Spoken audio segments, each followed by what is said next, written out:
Hello everyone, welcome back to my channel. आज का अपना टॉपिक है एक्सपोजर ट्रायंगल। एक्सपोजर ट्रायंगल क्या होता है, इसका इम्पोर्टेंस क्या है, ये क्यों सीखना चाहिए अपने को, ये सब हम आज की वीडियो में डिटेल में देखेंगे। So without wasting any time, let's get started.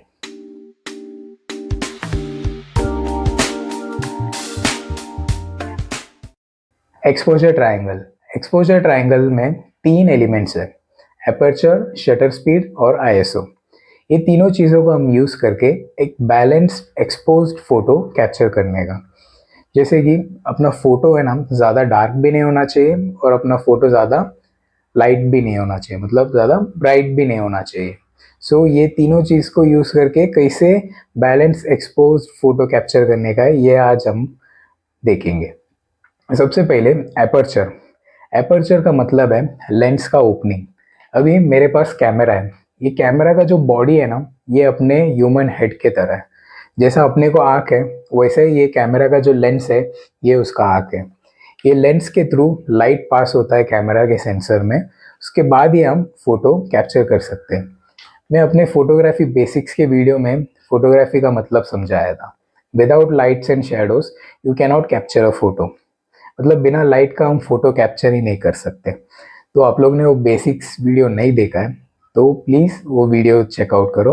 उसमें कुछ इंपॉर्टेंट बेसिक पॉइंट्स भी मैंने शॉर्ट में डिस्कस किया है और एक्सपोजर ट्रायंगल के बारे में भी उसमें बताया था। सो वो वीडियो चेकआउट करो, मैं आई बटन में लिंक दे देता हूँ। ये वीडियो होने के बाद वो वीडियो देख लो। सो एपर्चर का मतलब है कैमरा का ओपनिंग। एक हार्श लाइट या कोई टॉर्च अपने आंखों के सामने, मतलब अपने सामने लाइट मार रहा है, तो तभी हम क्या करेंगे, तभी हम अपना आंख बंद कर देंगे या फिर अपना आंख को छोटा करके हम देखने का ट्राई करेंगे। उसी तरह ये कैमरा में भी सेम टेक्निक यूज़ होता है। सपोज कोई लोकेशन में आप हो जहाँ पे नेचुरल लाइट है, समझो सनलाइट है, वो लाइट बहुत ज़्यादा है, तो उस समय अपना फोटो है ना बहुत ज़्यादा ब्राइट हो रहा था, तो तभी लाइट को कट करने के लिए क्या करें, तो उस समय में अपन एक्सपोजर को बढ़ा देंगे, तो अपना लेंस का जो ओपनिंग है वो छोटा हो जाएगा, तो लाइट अंदर कम आएगा और अपना फोटो प्रॉपर एक्सपोज में हम फोटो कैप्चर कर सकते हैं। फोटोग्राफी में एपर्चर को डिनोट करते हैं एफ स्टॉप से, f1.8, f2.8, f4, f16, f22 ऐसे। तो इसका मतलब क्या है, जितना छोटा एपर्चर है उतना ज़्यादा लेंस का ओपनिंग है and vice versa. For example f1.8 है तो अपना लेंस का ओपनिंग बड़ा होगा, तो लेंस का ओपनिंग बड़ा है मतलब लाइट ज़्यादा एंटर होएगा और अपना फोटो ब्राइट आएगा। तो उसी तरह बड़ा एफ स्टॉप f22, तो लेंस का ओपनिंग छोटा होगा तो लाइट अंदर एंटर कम होएगा और अपना फोटो डार्क आएगा।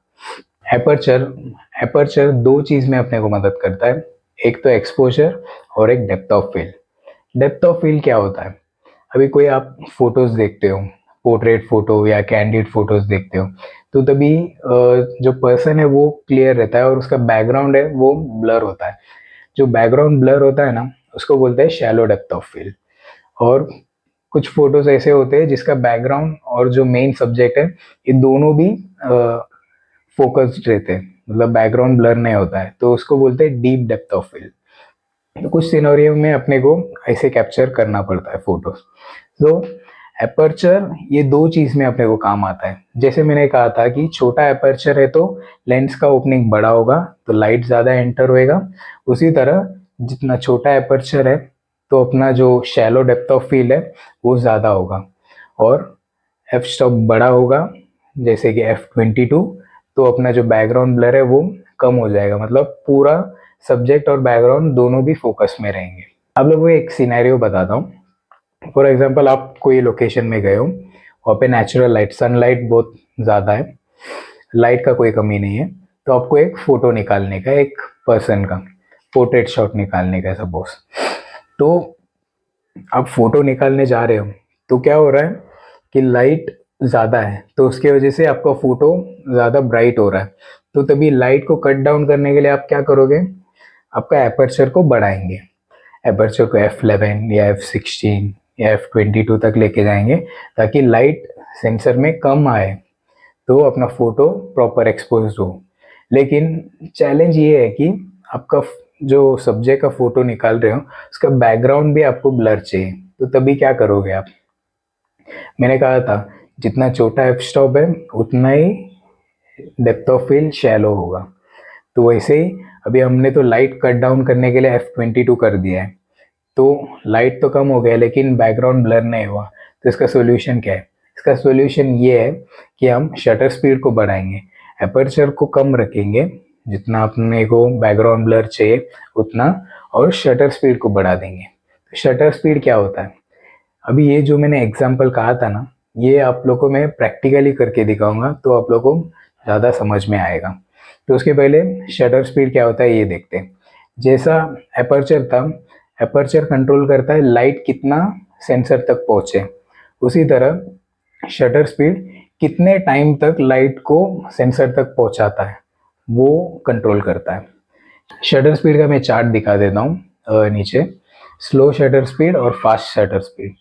स्लो शटर स्पीड मतलब वो ज़्यादा देर तक शटर ओपन रखेगा लाइट को अंदर पास होने तक, उसके बाद वो क्लोज होएगा और फोटो कैप्चर होएगा। और फास्ट शटर स्पीड हम रखेंगे तो वो शटर फास्ट ओपन क्लोज होगा, ताकि लाइट कम अंदर एंटर हुए और सब्जेक्ट को फ्रीज कर सके। कुछ एग्जांपल्स बताता हूँ मैं slow shutter speed and fast shutter speed का फोटोज के बारे में।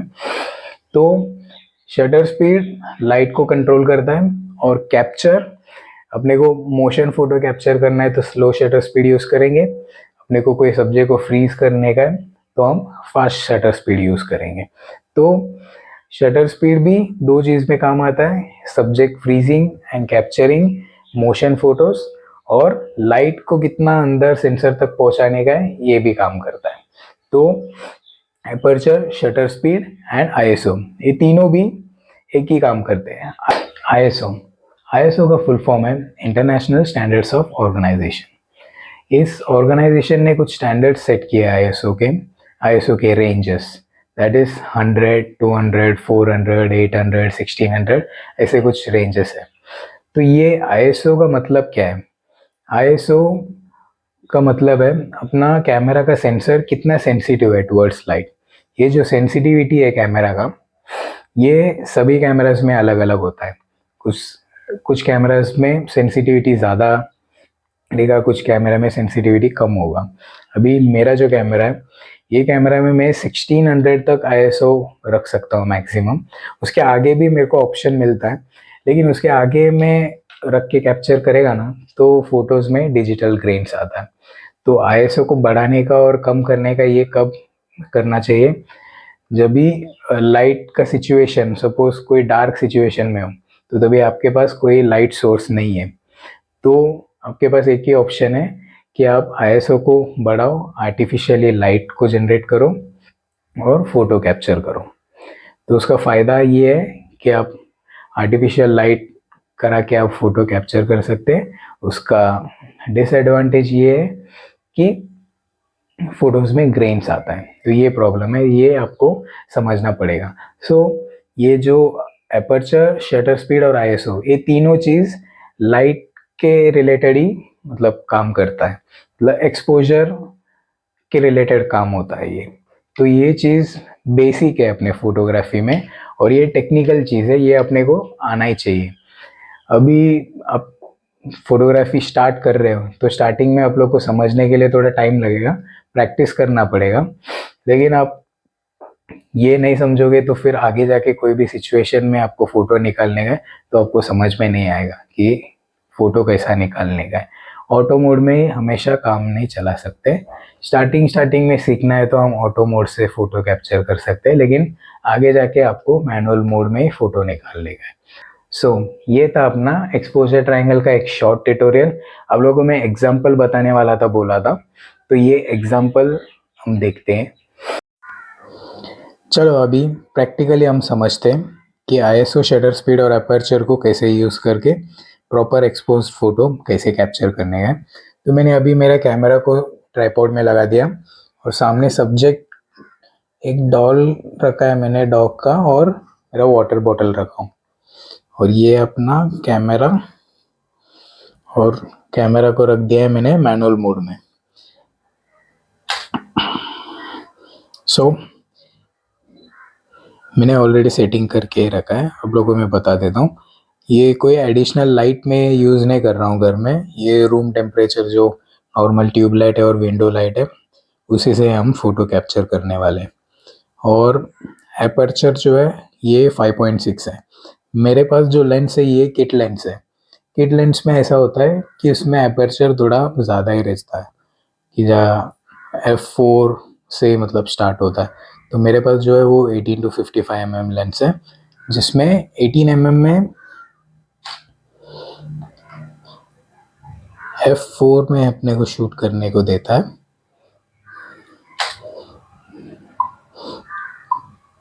f4 में, और वही मैं अभी 55 mm में चला गया तो ये डिफ़ॉल्ट 5.6 में आ जाता है। सो हम ये 55 mm में शूट करने वाले और मेरा एपर्चर है 5.6। तो अपने को प्रॉपर एक्सपोज फ़ोटो निकालने के लिए एपर्चर तो मैंने सेट कर दिया 5.6, तो शटर स्पीड को मैंने 25 रखा है और आईएसओ को 800 सेट किया है। तो जाके अपना जो एक्सपोजर है वो प्रॉपर एक्सपोजर आ रहा है, मतलब ये जो लाइंस जो दिख रहा है नीचे, ये जो लाइन ये मिडिल में होना चाहिए। तो इसका मतलब है the photo is properly exposed photo. एक फ़ोटो कैप्चर करते हैं। ओके, तो अभी सिचुएशन हम चेंज करते हैं।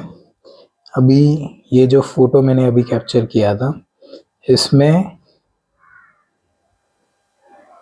मेरा जो डॉग, ये जो मेन सब्जेक्ट है ये फोकस में, और ये जो बॉटल है ये थोड़ा आउट ऑफ फोकस है। तो समझो मेरे को ये दोनों बॉटल और ये जो डॉग, ये दोनों भी फोकस में चाहिए। तो मैं क्या करूँगा, मेरा एपर्चर को बढ़ाऊँगा। एपर्चर को बढ़ाया मतलब लेंस का ओपनिंग छोटा हो गया और लाइट अंदर कम एंटर हो रहा है, तो फ़ोटो डार्क हो गया।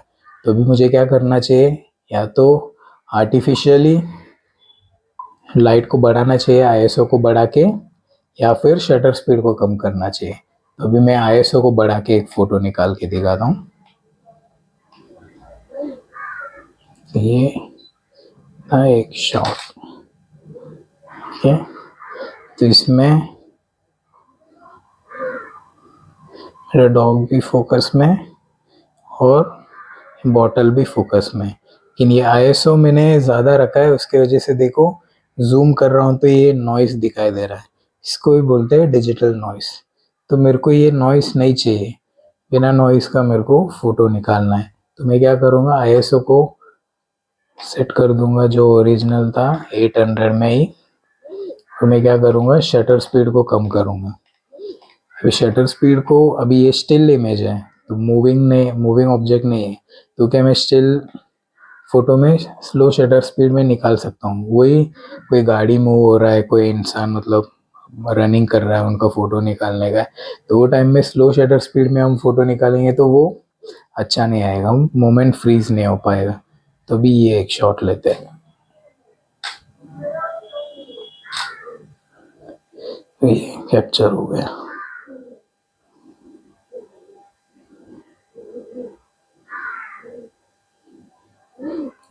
तो इसमें रिलेटिवली कम ग्रेन्स है।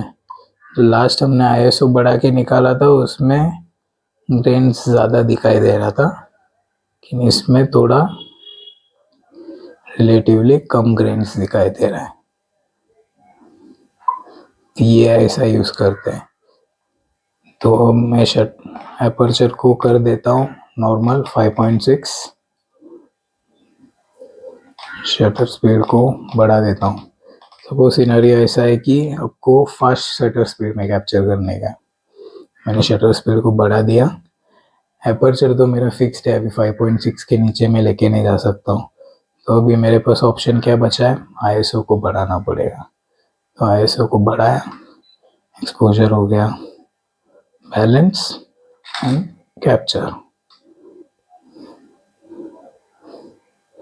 तो इस तरह से अपने को समझ में आना चाहिए कि कभी अपने को एपर्चर को बढ़ाने का, कभी शटर स्पीड को बढ़ाना कम करने का, आईएसओ को कभी बढ़ाने का। मोस्टली मैं सजेस्ट करूँगा कि आईएसओ को हम मिनिमम ही रखना चाहिए। मोस्टली मैं डे टाइम में जब भी शूट करता हूँ, मोस्टली मेरा आईएसओ 100 या 200 बस इतने में ही रहता है आउटडोर सिचुएशन में। अभी इंडोर में थोड़ा लाइट कम है, इसके लिए मैंने आईएसओ को 800 में रखा है, नहीं तो नॉर्मली आईएसओ 100 या 200 में ही मेरा होता है नॉर्मली। ओके, सो ये था एक छोटा सा ट्यूटोरियल एक्सपोजर ट्रायंगल के ऊपर। आई होप आप लोग को ये लाइव एग्जांपल समझ में आया होगा। इसको प्रैक्टिस करने के लिए कैमरा चाहिए ऐसा कोई ज़रूरी नहीं है, आप मोबाइल फ़ोन से भी प्रैक्टिस कर सकते हो। मोबाइल फ़ोन में एक ही है कि आपका एपर्चर है वो फिक्स्ड होगा, उसको चेंज नहीं कर सकते। आप शटर स्पीड और आईएसओ को चेंज करके अलग अलग सिनेरियो में आप प्रैक्टिस करके देखो। तो इसमें से कोई भी डाउट रहेगा आपको तो मेरे वीडियो में कमेंट करके बताओ। और ऐसे ही आप लोग के लिए इंटरेस्टिंग वीडियो लेके आने के लिए मेरे चैनल को सब्सक्राइब करो और सपोर्ट करो, और जितना हो सके उतना शेयर करो। और जिसको भी फोटोग्राफी सीखने का है, जो बिगिनर है, जिसको फोटोग्राफी फील्ड में आने का है, तो उन लोग को इस वीडियो को शेयर करो। सो मिलते हैं अगले वीडियो में। धन्यवाद।